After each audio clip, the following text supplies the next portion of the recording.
Now to a major victory for the family of a World War II veteran who died after his calls for help went unanswered. Well, Jennifer, as you know, today the Georgia Supreme Court ruled that video secretly recorded inside James Dempsey's nursing home can be used in the trial against the 3 staff members charged in connection with his death. So 11 Alive first uncovered this video back in 2017, and it revealed 3 nursing home workers allegedly ignoring the 89-year-old's pleas for medical help just before he died.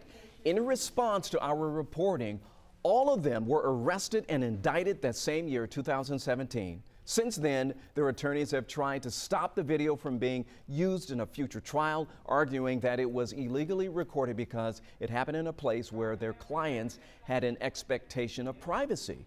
Trial attorneys believe the court's decision makes it a lot easier for prosecutors to use similar evidence against nursing home employees accused of neglect.